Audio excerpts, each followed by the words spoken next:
cirurgia.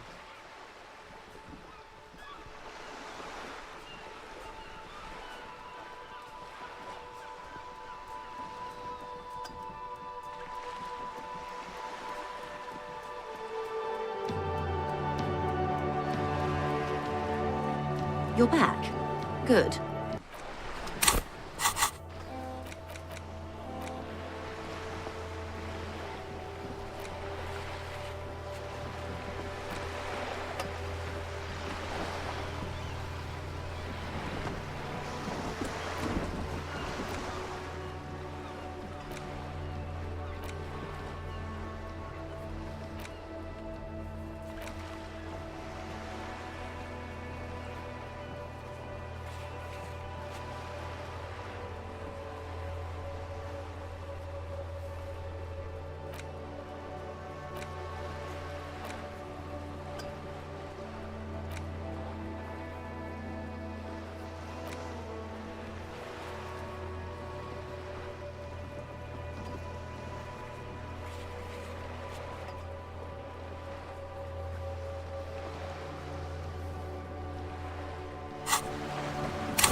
Whoa, what have we here? A bridge with loose nails and rot-infested wood that creaks in the wind. A construction code violation if there ever was one.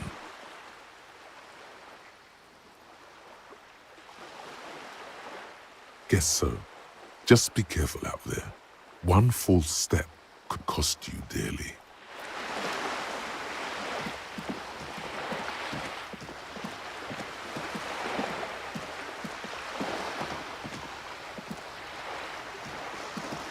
This coin-operated viewer is facing south. The instruction manual says to insert 25 centimes and pull the handle while looking inside. Then use the focus knob to zoom in if necessary.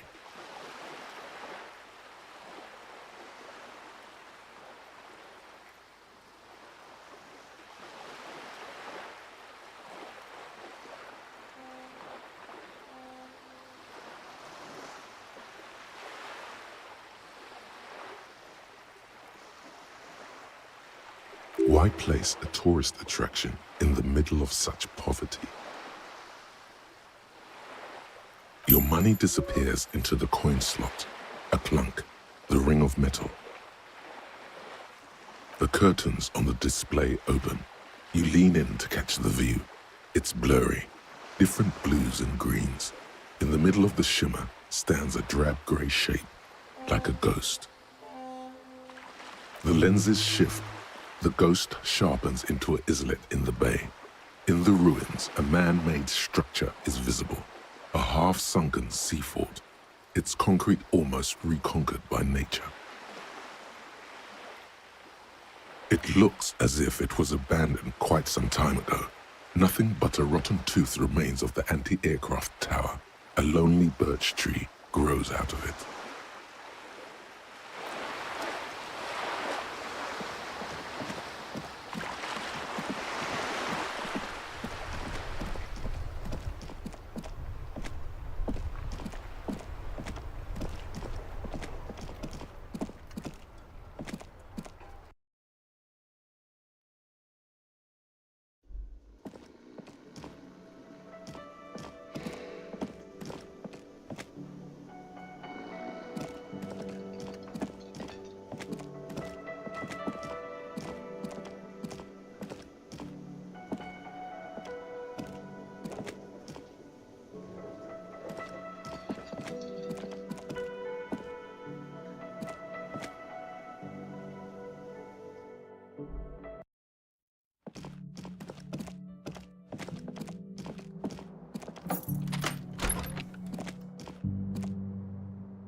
The window stands broken in its frame. You see some lights shimmering outside, but it's difficult to make out the outlines of the buildings below. Dark phantoms with men. You see some lights shimmering outside, but it's difficult to make out the outline.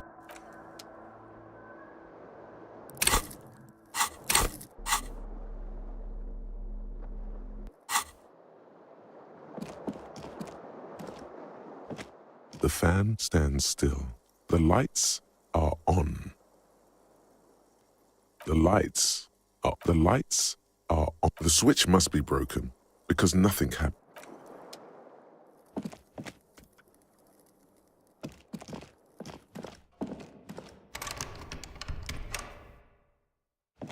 A mirror hangs on the bathroom wall. In it, your face, adorned with the expression.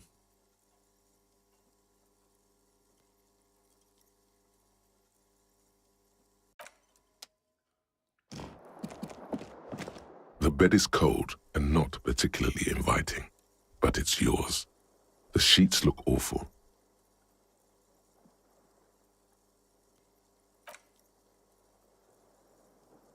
The sheets feel at once coarse and clammy against your skin. The bed sags beneath your weight as you stretch out and finally close your eyes.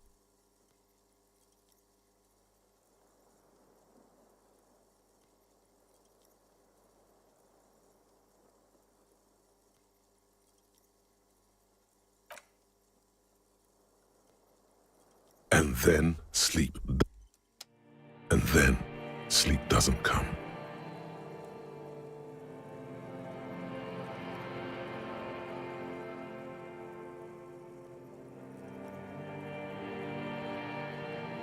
Maybe it's the bed's fault.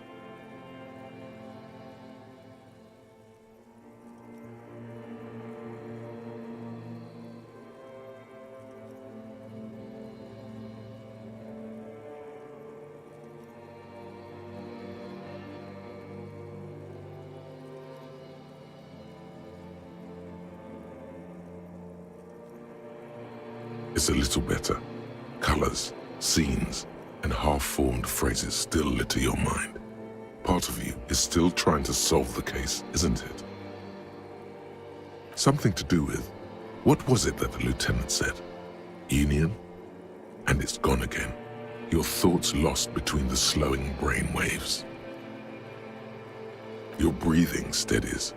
A great silence washes over you until your eyelids twitch in your sleep and images start forming.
Do you remember the scent of your childhood?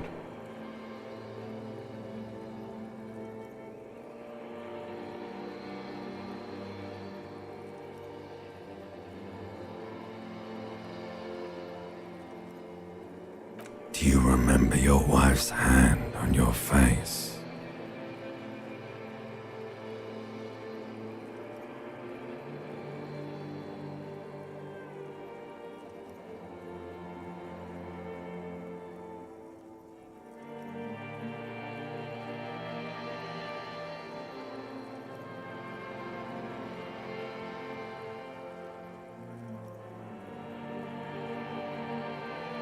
Do you remember the warmth of her thighs, between her legs and in her mouth?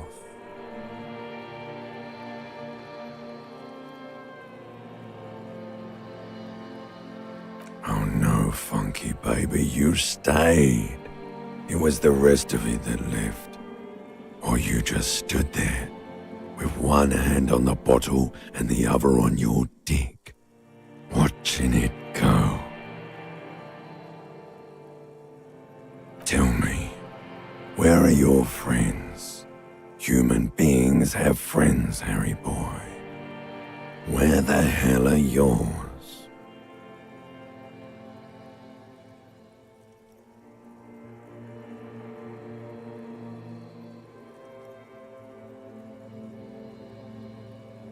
They were only cramping your descent into the abyss. Now they're gone. 3 times gone and never coming back. All of it. You failed. You failed me. You failed Elysium. Everything. The pale and the useless. On the surface. The outer magnetosphere. Burning, furious truth. 8,000 years of written history.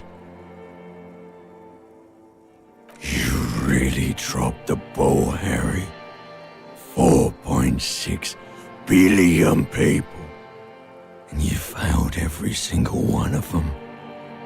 You really fucked up.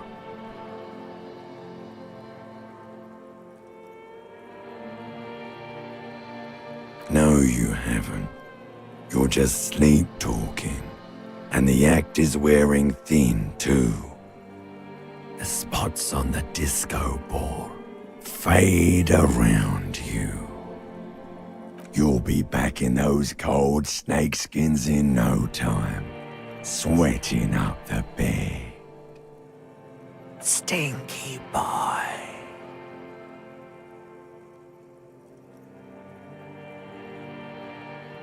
You're not coming back from shit, thrashing around in that high conductivity state of yours, bumping into things and acting like a clown. Who are you kidding?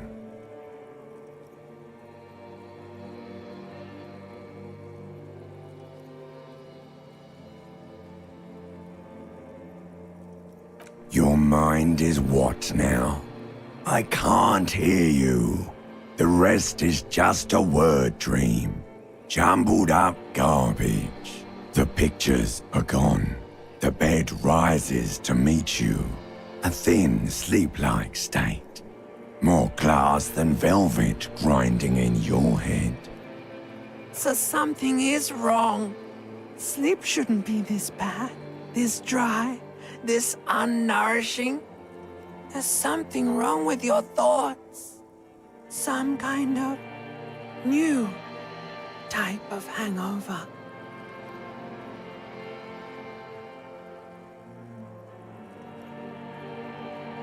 Oh yes, party boy, and it's worse than the one before. Just think of the shit you saw. Here it comes too, so soon already. A silent alarm goes off in your head like clockwork, barely let you sleep at all. Time to get those clothes on, Harry.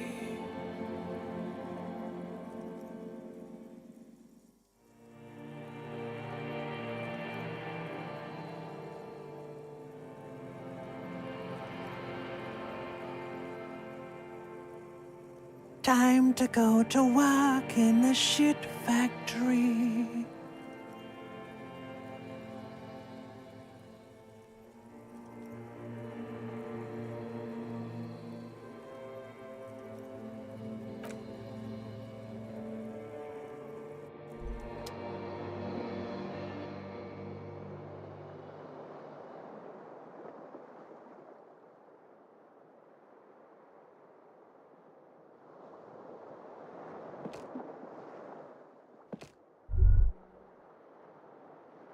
Good going, buddy.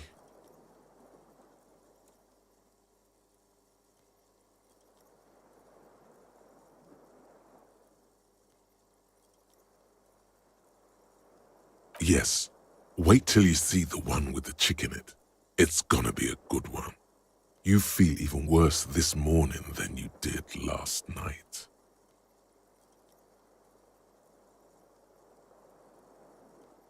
You don't know? You don't know? Some broad that messed you up. It'll come to you. It always does. You mean, why are you so tired? Too tired and down to even think? It is worrying, isn't it? You can't be a detective like this.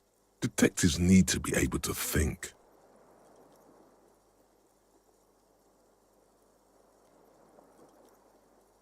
It's just that your heart has finally pumped all the speed out of your system, Buster.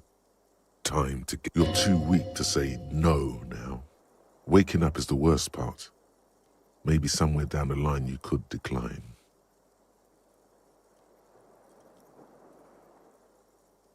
Speed is a potent central nervous system stimulant. It kept you propped up all day yesterday, despite your debilitating hangover.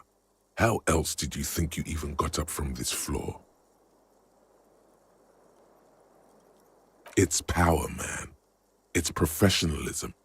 It makes you feel like you're young again and ready to detect, ready to go to war against the world. Of course, Martinez is speed central. You just gotta poke around, follow your nose. You and Speed will be happy again. You will make her come home. This time, it will be different.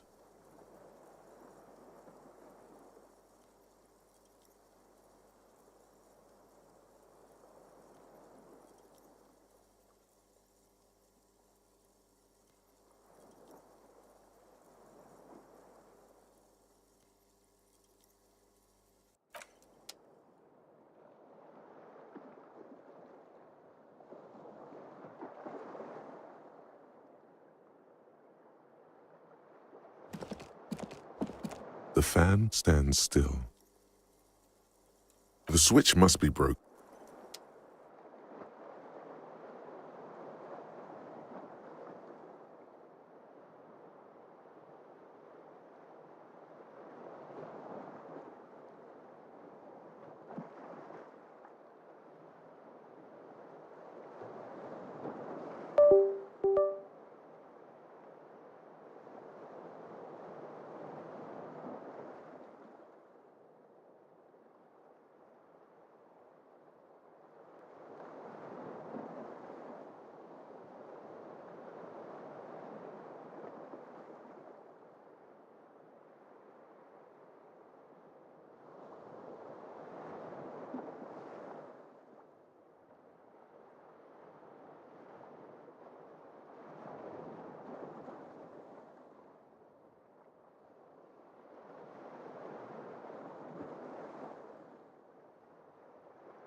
A mirror hangs on the bathroom wall. In it, your face.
Morning. Looks like we can get to work at once. The union muscle turned up. They look rowdy. We should talk to them.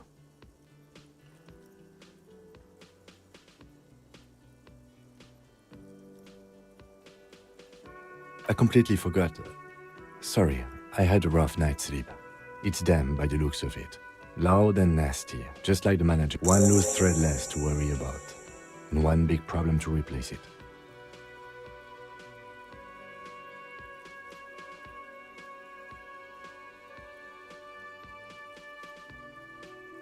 One more thing before we do.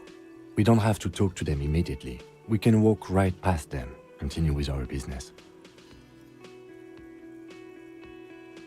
Yeah, streetwise. Zoom right past. Do it on your own terms. But aren't you curious to know what they have to say about the murder? They're in no hurry to leave.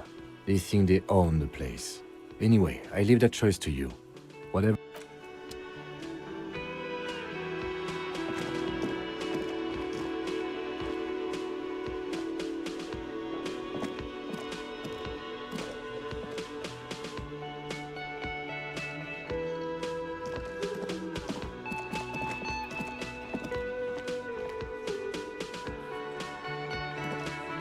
Let me handle this.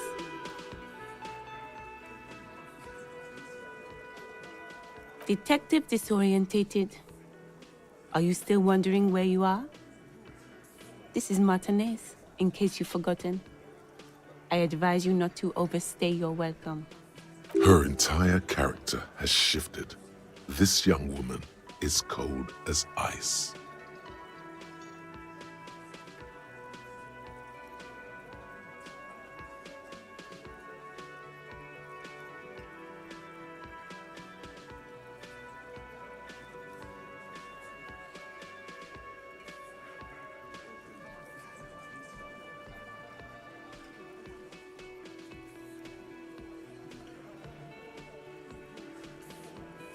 No, I am not a gardener.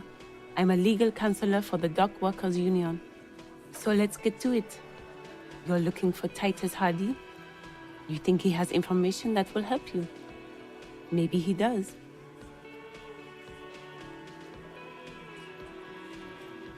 That's Titus. Talk to him, but know this. I'll be keeping an eye on you. No strong arming, nothing official. The District of Martinez does not recognize your authority to make arrests.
It doesn't matter if you recognize our authority. We will... She says nothing.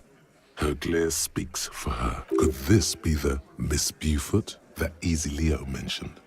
The one Mr. Everard sent to law school?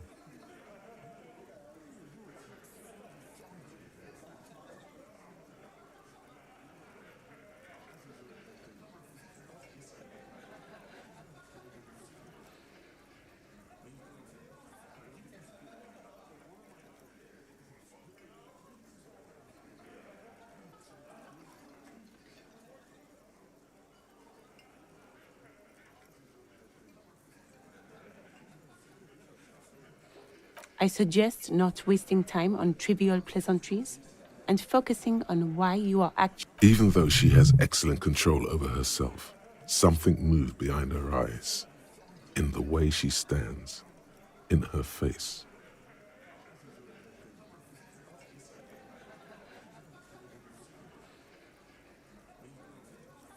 No. Talk to Titus. Like I already told you, I'm a legal counselor.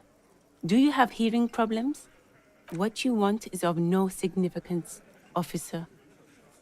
Don't test your authority. In Martinez, you are no one. Aggressive, you make your living enforcing violence. So you were spying on us, and now you represent murder suspects. Just... Listen, you moral intern lackeys. You're a mob, enforcing the unlawful privatization of Revachol. 20 fat men in the Occident are stealing it all, and you're their bodyguards. Fuck yeah.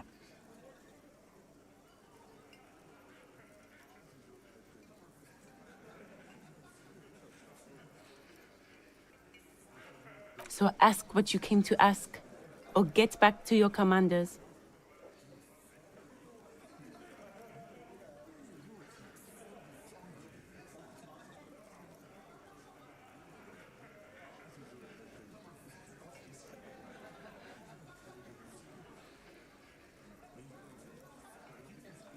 Let's.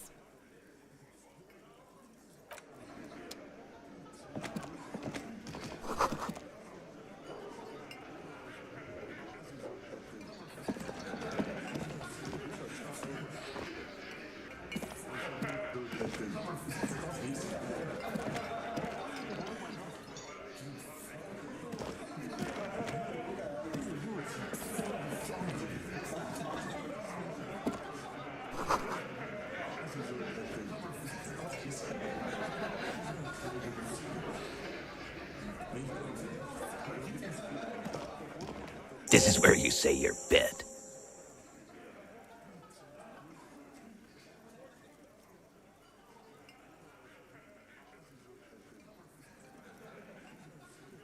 Detective.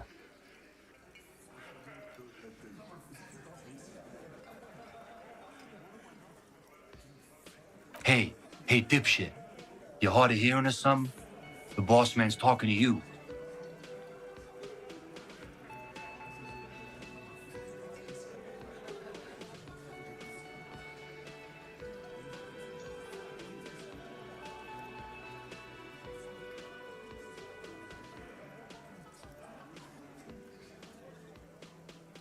Do not let their squeals disturb your serenity. These are but simple peasants, sire.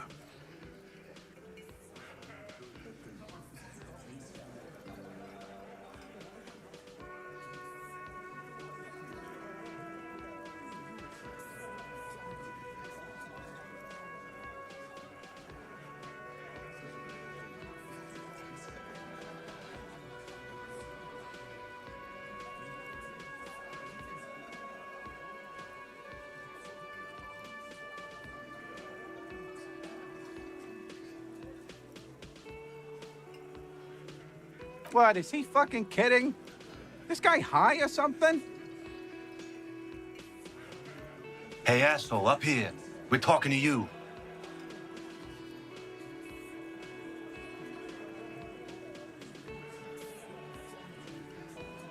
We are looking for Titus Hardy.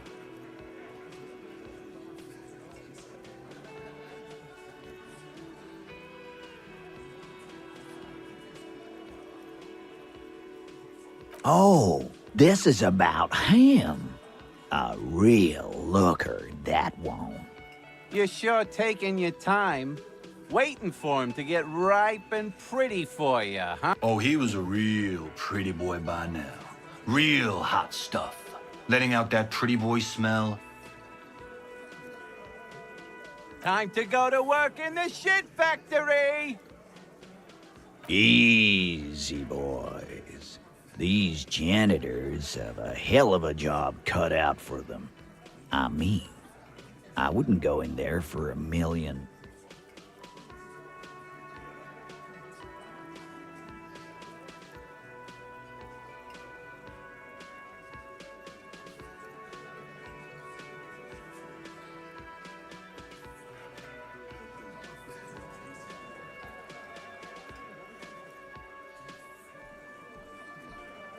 You might want to start asking your questions now. It's not going. Do a head count first. Connect these men to the tracks you saw in the yard. Chances are they're going to match.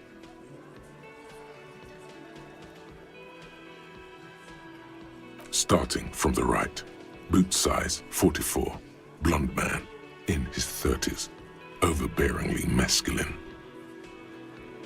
Sitting on his right, standard working boots, size 45 or 46, eldest in the room, probably mid-50s, smoker, quiet.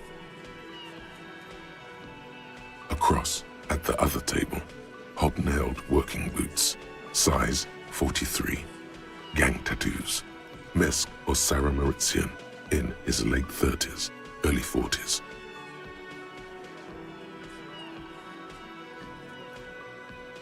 He spent his youth in Villa Labos, a housing project in the Jamrock quarter. There were incarcerations, hard to say what else. The ink is fading.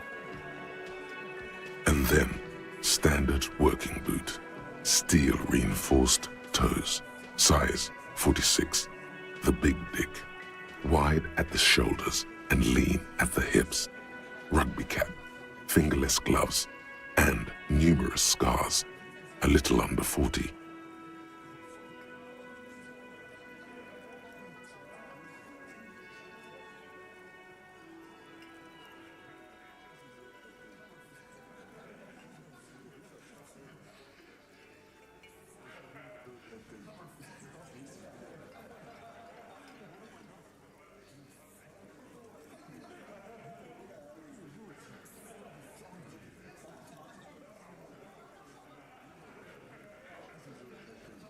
The emblem on his vest says Rowing Club. A little patch below it reads T. Hardy, Captain. In the far corner, standard working boot, steel reinforced toes, size 44, 40-something, non-alcoholic beverage in hand. You squint. Is that a plectrum?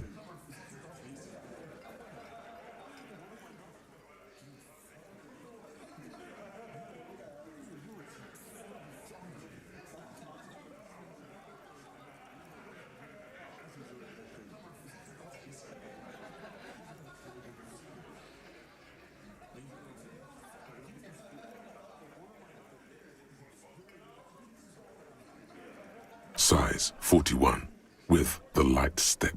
Not a child, after all. An older man with a rat face, mean, watery eyes, and 2 front teeth missing.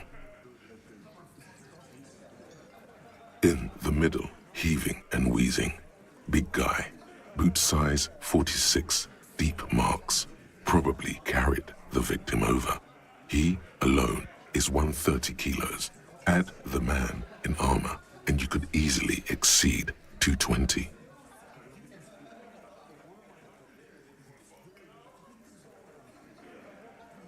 In conclusion, these 7 are the actors on the crime scene. The footprints were theirs, but there's a discrepancy. Exactly. You've stood there for about 4 seconds, not saying anything. Hit them with questions. Where's the 8th Hardy?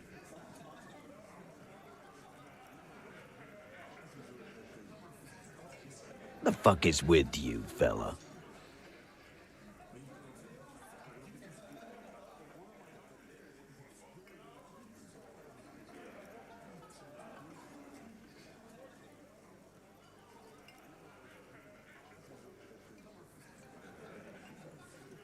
What are you talking about, madman? There's no 8th Hardy Boy. There's 7 of us and we're all here. Or what? You want to be the 8th Hardy Boy? We ain't hiring. Actually, boss, we've been talking and we think she could maybe... She? So there's an 8th Hardy, and it's a Hardy girl? Who might it be? Elizabeth? The gardener? Shut the fuck up, Glenn! I do the talking here. Now what the fuck do you want, cop? It has to be good, if he won't let you pursue it. Looks like the lieutenant thinks so too. So let me get this straight. There is an 8th Hardy Boy. It's a she, and you don't like us talking about her? That's right. We're not talking about this. This is a private Hardy Boys matter. Nothing to do with your shit. End. You're not cops here. Don't go digging around if you don't want a bullet in the back of your head. I'm watching you. Good. We are all watching each other. Officer, your question.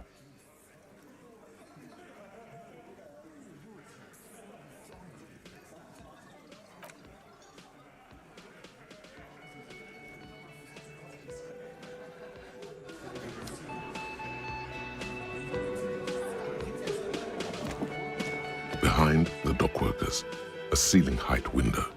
The hawthorn branches scrape the glass like bony fingers.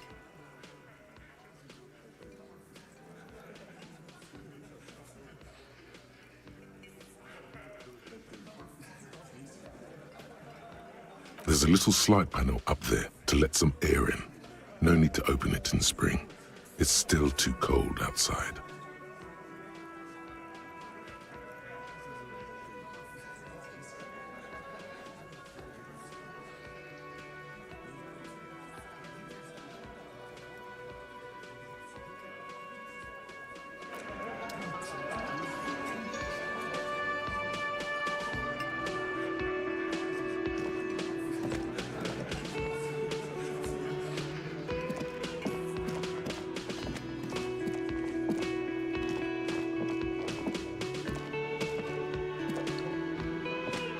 Just a moment.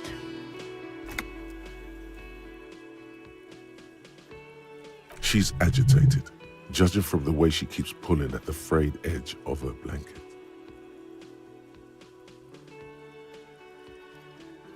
And there's no public phones nearby?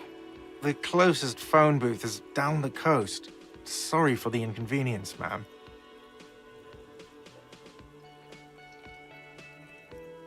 It's fine, I understand.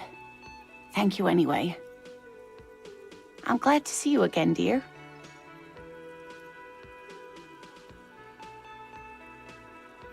Please don't trouble yourself about me, sweetie. I was just hoping to make a call. The union office probably has a phone, but I can't really get there. Or to the phone booth down the coast. And Gary's phone is dead too. To let the young woman who's house-sitting for us know that we may be delayed. Morel, my husband, and our friend Gary were supposed to get back by Monday night, but they're still missing, and I haven't heard from them.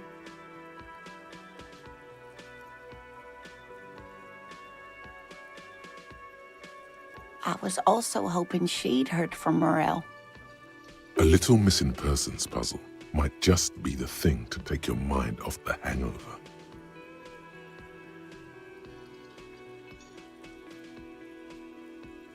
That's just it. This isn't like him at all. He always plans his expeditions so carefully. But you have more important things to worry about. More important than a missing expedition? I don't know. Expeditions often lead to something interesting.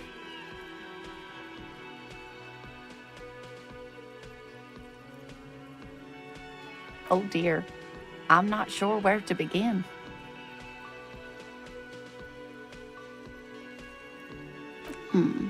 Well, his expression is slightly grumpy, but his eyes are always bright and curious, like a small boy's. And his palms are quite coarse from all the You can't go around Revachol feeling grown men's hands. If you want to find her husband, you'll need more concrete information. Oh, well, he's a bit shorter than you, but with a larger frame, and he has longish white hair, usually a bit uncombed. You might say wild, even. The lieutenant pulls out his notebook and begins jotting down. One other thing, he'll likely have all kinds of field gear on him, even if he's not out in the reeds, just in case. We'll be celebrating our 16th anniversary this autumn. Not the most numerically satisfying anniversary, but I like the less obvious milestones even more somehow.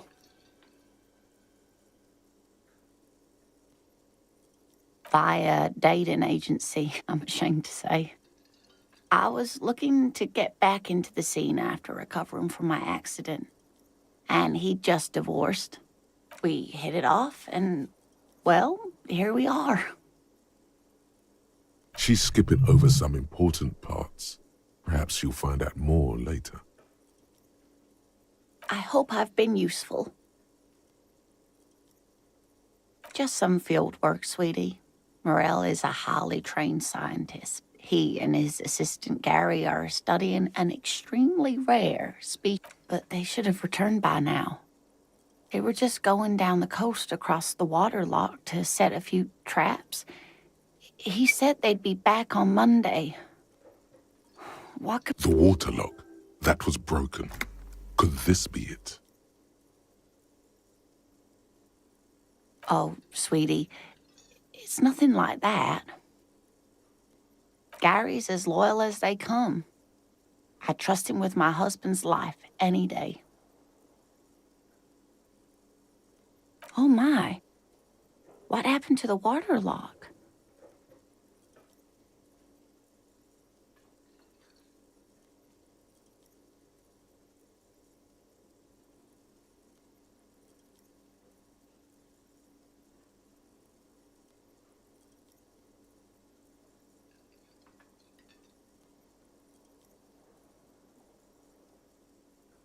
Well, whatever the cause, I'm thankful. To both of you. You've spared me another sleepless night.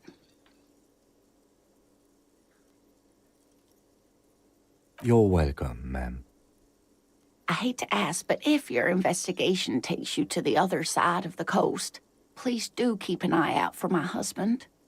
Yes, some left-field scientific research is exactly what you need right now. And if you see him, let him know Lena is waiting for him here at the Whirling. He gets so tangled up in his work that he may not know the waterlock's been repaired, and it's cold out there.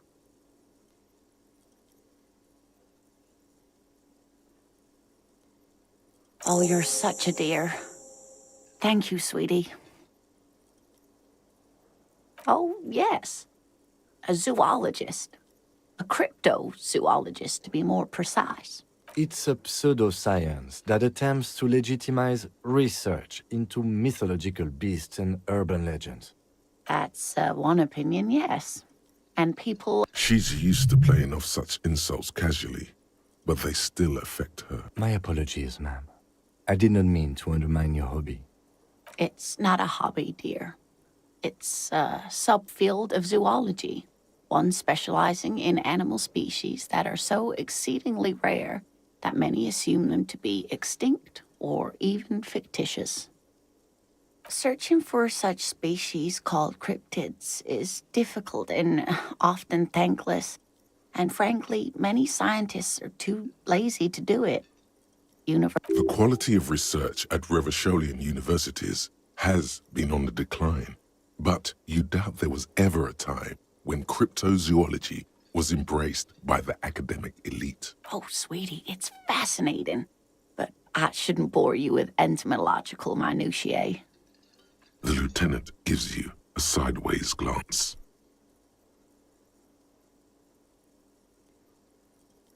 Of course, dear.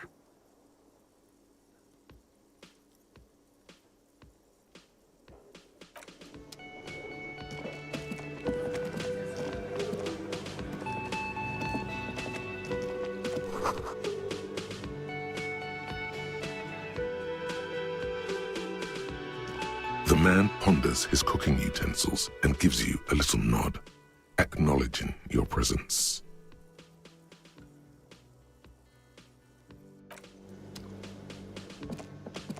You see a heavy steel door. You see the cobalt blue, old cobalt paint, rough on the fingers. 40, 50 years since this was painted, maybe. It leads to a side building, adjacent to this one. The door does not budge.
Fuck does Kuno care?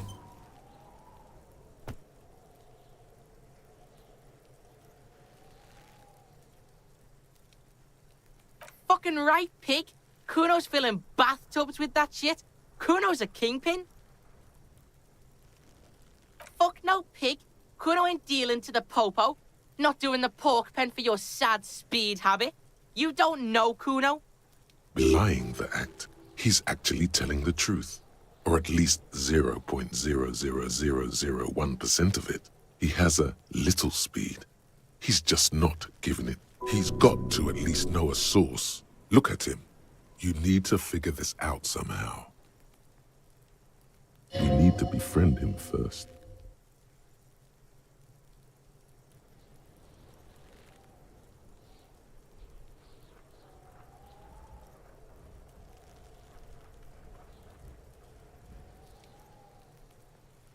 Yeah, like a fucking volcano. Yeah. Fucking pathetic. You're lucky you didn't die there.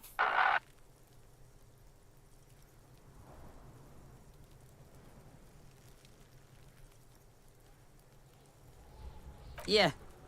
Kuno's got some advice for you. What are you? Like 80, right? Maybe you should stop embarrassing yourself in front of a fucking kid. Perhaps you could compress this negative energy and turn it into some sort of a Kuno-fied non-vomiter. That's right. Turn your weaknesses into conceptual strengths. Try it again now.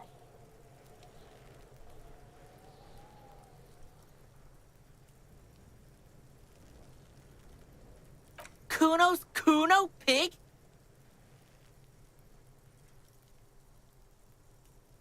It's always Kuno, never I. Clearly the kid's using the third-person perspective as a shield.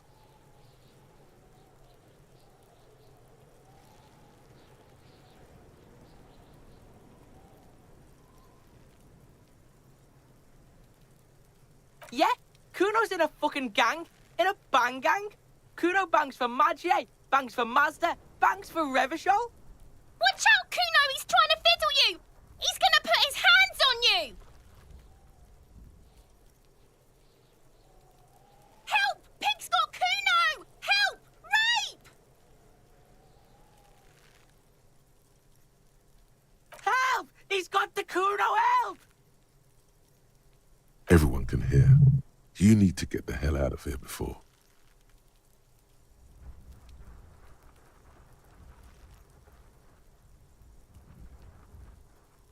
Yeah?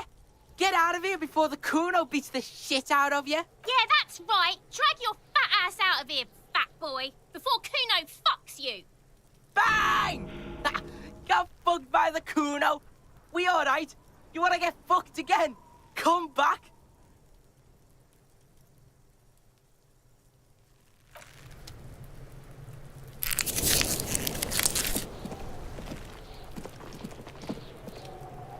The trash container the smell of rotten food rises to greet you. You see soggy cartons, dirty rags, and organic waste.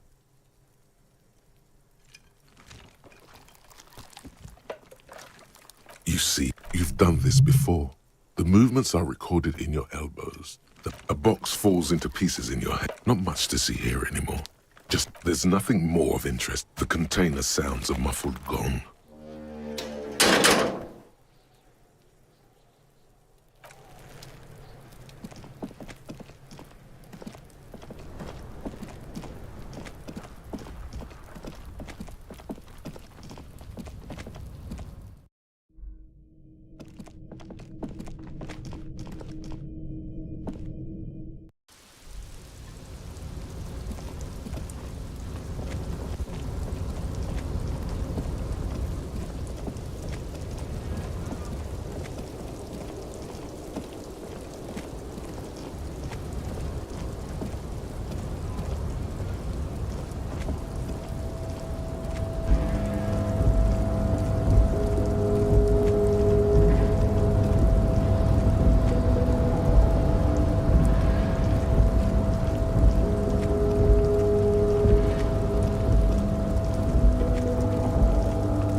There he still is, looking right through you with his white eyes. The body below is entirely dedicated to that corpse smell.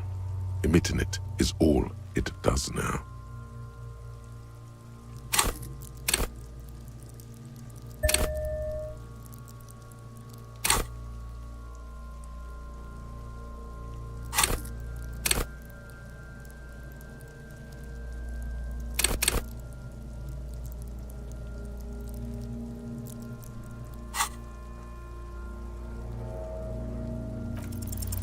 Ha ha ha. Again, the corpse laughs at you, pus dripping from its mouth. You will never be able to hold it. Every time it happens, it gets worse and worse. There's nothing more to throw up now. All that's left is crying and convulsing dryly at the same time.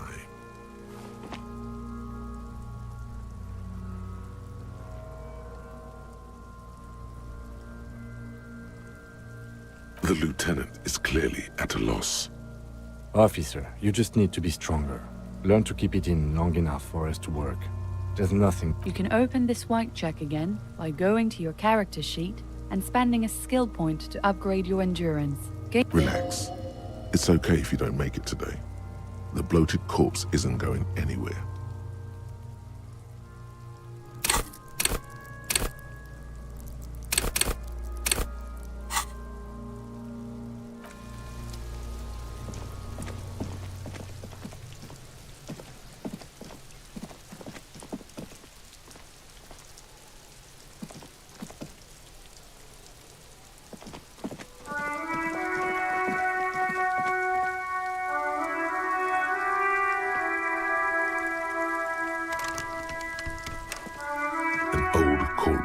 With a matrix of push buttons lists all the companies in the East. Whatever she says, it can't hurt you.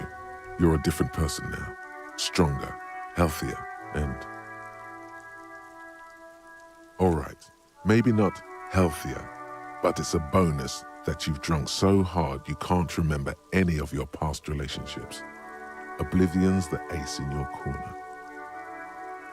There's a light buzz as you press the doorbell, waiting for her to answer the call. It's cold outside, and you can hear there's the static again, whispering like a seashell pressed against the... Yes, hello. This is Tricentennial Electric. Have you come to place an order?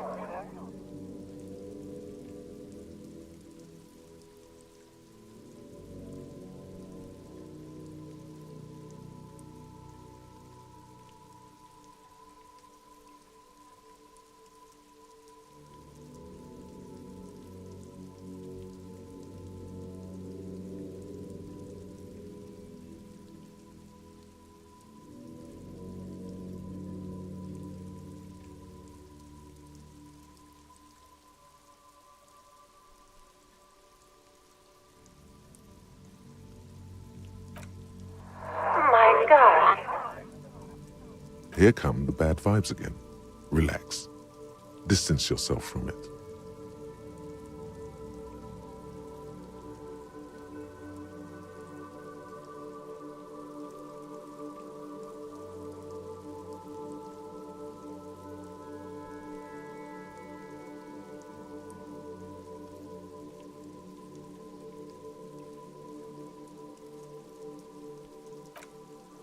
It's you.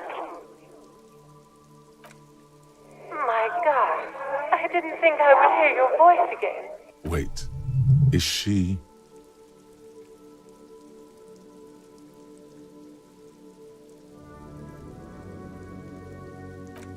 Michelle, just please. Why did you even call? I don't understand. Is this some kind of joke?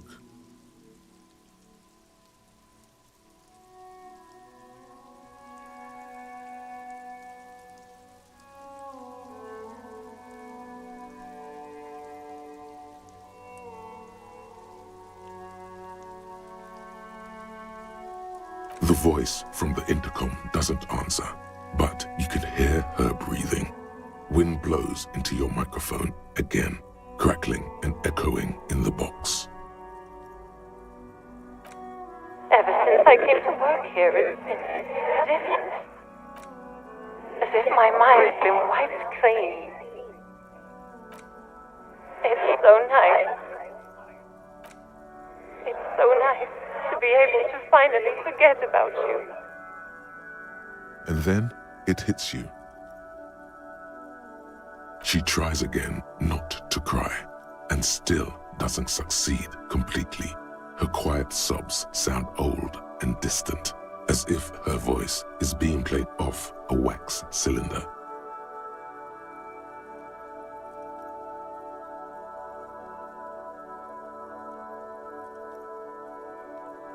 Her sound melts into the static from a long-distance phone call. From time to time, you can hear people talking in the distance, but can't make out any words. This is where you hung up the call the last time, but the recording is still going. A phone rings in the office with an old-fashioned chime, and someone walks by in a pair of heels. The static is like a warm blanket wrapped around the sounds. No one replies, but the static grows stronger like rainfall. Then a female voice speaks out, completely different from the one before. Her words are too cold to comprehend. She smells of sodium lights and rain streaks on car windows. Eyes like pilot lights watch your shape in dark hallways, guttering. So...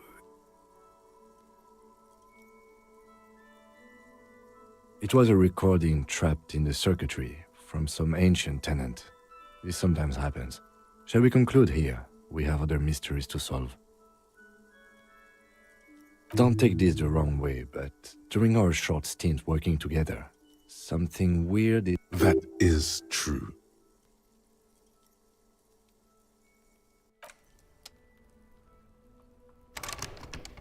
An old call box with a matrix of push buttons lists all the companies in the East Delta Commerce Center.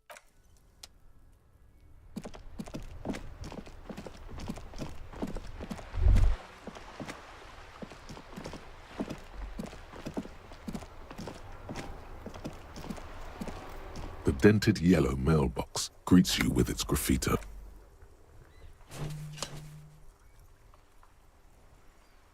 The mail collection box has no faith in your son.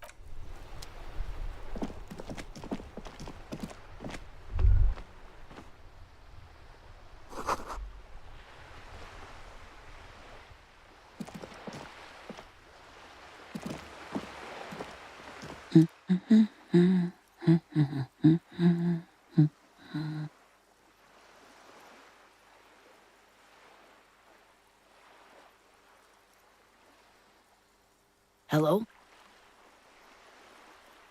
Me? No one. I'm just a working-class woman. If she's such a working-class woman, why isn't she working? Not all the time. Right now I'm browsing books. Even a working-class woman needs something to read. It is. I know you are. Everyone can see that. The rectangles. Mm-hmm. What with? What with? A lot of things. For example, people tend to go missing. My husband? No, he's not. I don't know. At home now? Out... Where is this going, officer?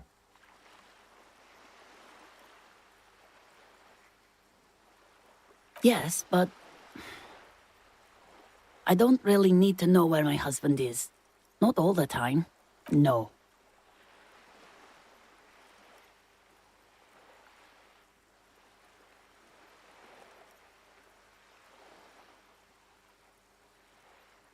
Of course he's not. It's not like he's a pocket watch. It's got to be something else then.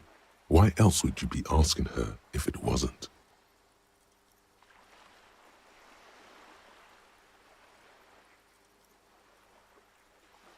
Her hands move over the book covers. The tips of her fingers look rough, stained with yellow. It seems like she has spent a lot of time at work, smoking. No, absolutely not. She gives you a short nod and shifts her attention back to books. I don't mean to disrespect, sir, but you are being a... For what it's worth, I agree. But cockatoos can't be stopped when they get like this. It's better to indulge him at this point. Nothing. Go read up on them if you're so interested. There's a great book in the bookstore. Maybe you should. What if the cockatoo is your astral captain? Or your heraldic bird? Please, let's do. The woman before...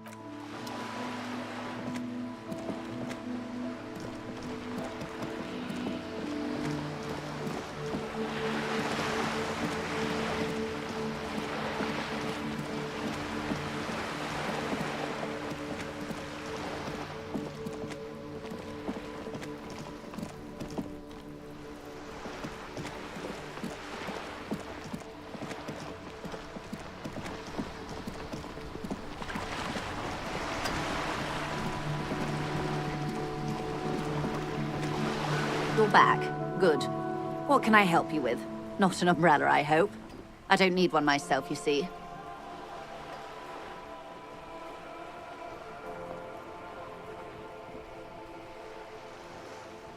Sadly, I need this one myself. It's hydrophobic, repels water. Almost what I can do for you is answer some questions. Nothing like talking to pass a rainy day.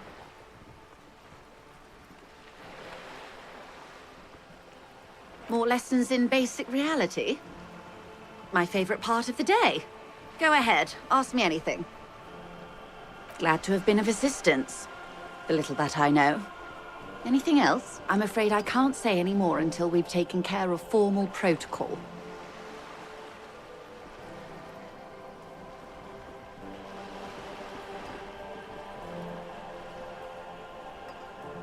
Of course.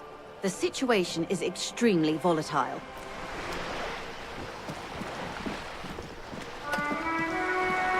Yes? Wonderful. What is your takeaway? I can't stop a grown man from learning about the fundamental geographic and anthropogenic features of our world. Perhaps I was overprotective, is what's insinuated. I'm glad to hear that. I'm glad to see you're stable.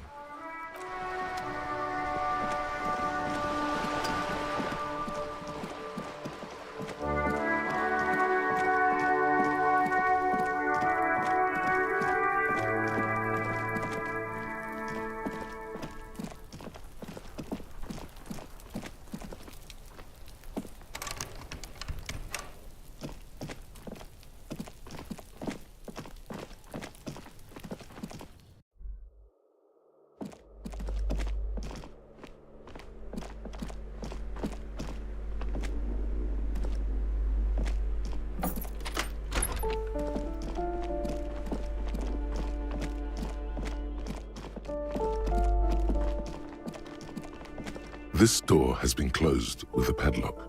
A chalk drawer.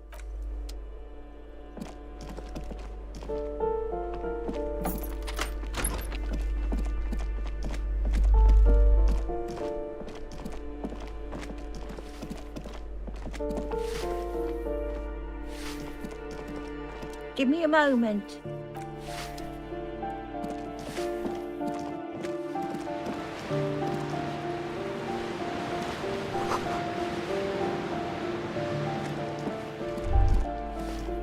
What happened here?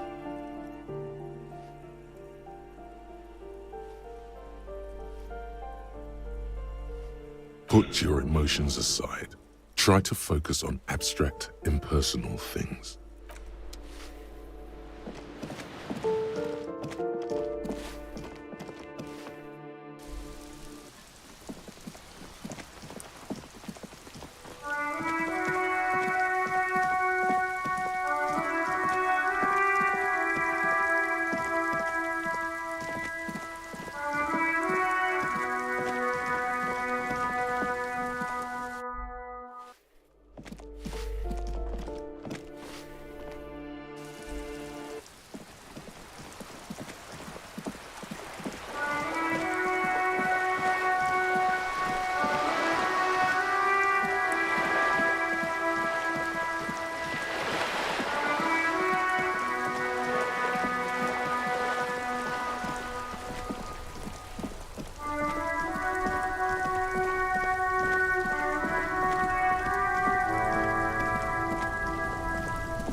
Stuck in the rain in a traffic jam, man. What's on your mind?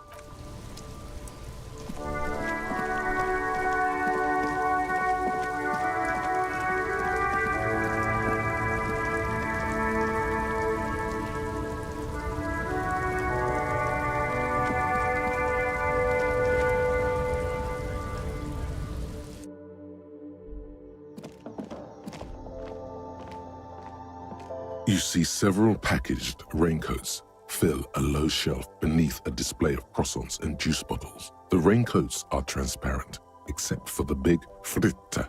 Here you go.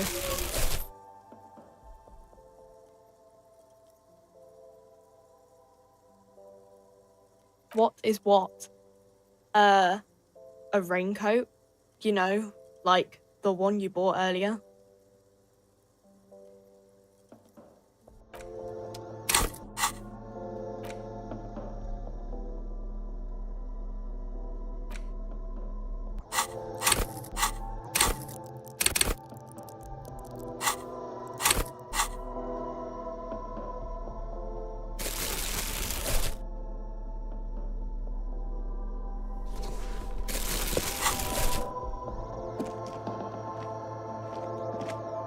A small cabinet on the wall is filled with various medicine bottles, nasal sprays, and blister packs. They all bear the Saint Baptiste Pharmaceutics logo. The tear machine stands. Your bottles clunk into... Is this a...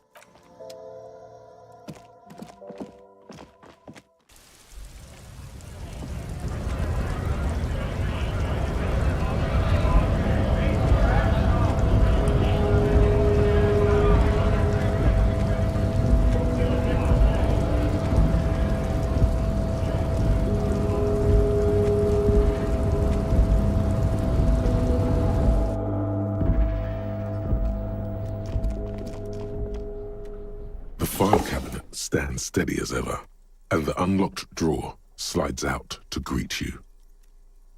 The drawer...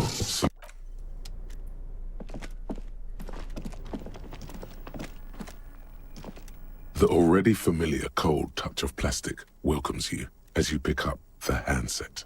The machine swallows your coin and seems to be waiting for your next move. Your fingers run over the dial pad. 005. That's the dialing code for Revachol. 4952, and a moment of calling. Calling. Still calling. Then...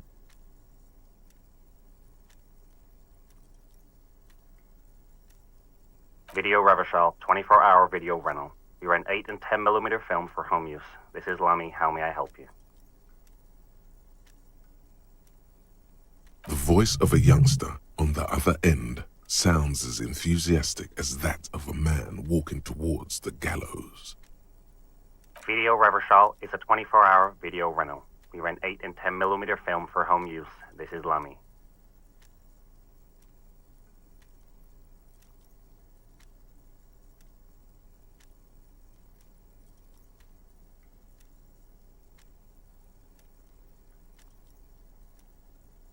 No.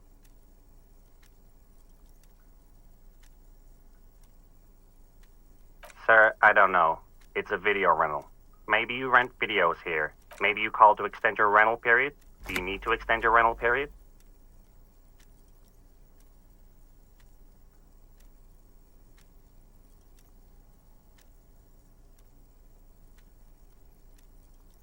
If you need any further assistance, you can visit us on the corner of Voyager and Main. I can't help you over the phone. Are we done? The call is terminated by the other.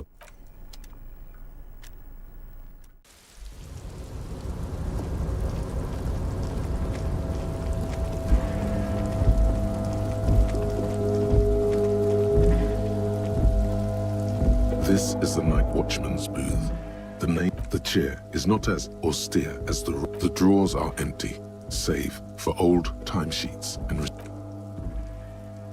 You stand and exit the booth.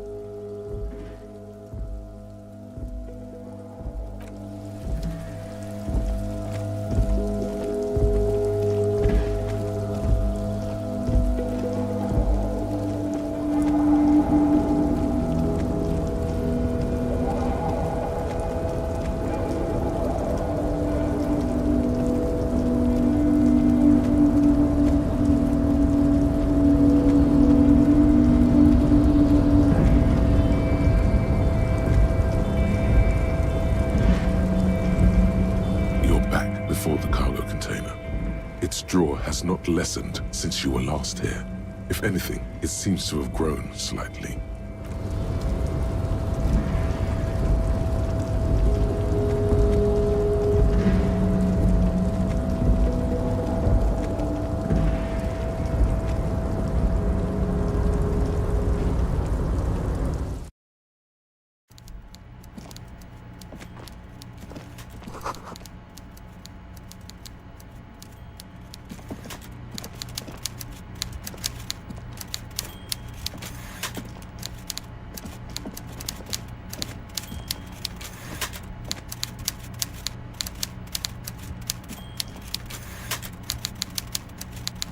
Before you is a walrus of a man seated behind a large desk.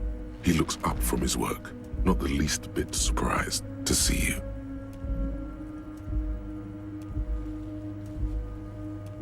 With great effort, he straightens himself up in his chair, yet says nothing. With a mixture of expectation and impatience, well bottled. Welcome, Mr. Dubois, Mr. Kitsuragi. It's good of you two to stop by. Please, have a seat.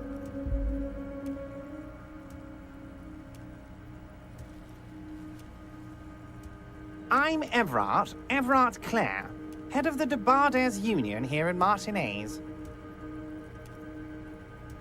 I'd offer you my hand, but unfortunately my health prevents me from getting up. You understand? He looks extremely comfortable. The tiny folding chair, on the other hand, looks like a torture device. You go ahead, detective. Forget about that. What's with this Dubois stuff? You're getting some seriously bad vibes from that name.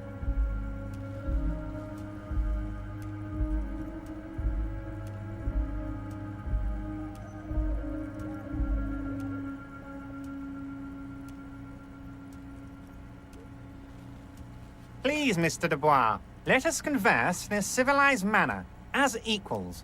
Take a seat. It's nothing. Yes, that's probably right. It's nothing.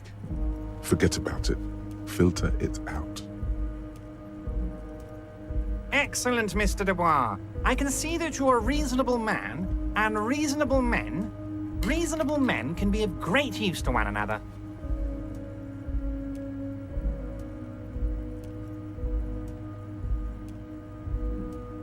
So tell me, how can the head of the Debarders Union help a representative of the revolution? The chair you're sitting on has got to be the most uncomfortable chair in the world. It's violating your backside.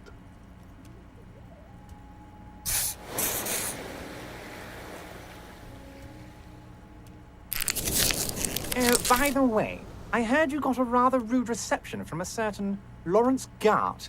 Some people have no manners, it pains me to say.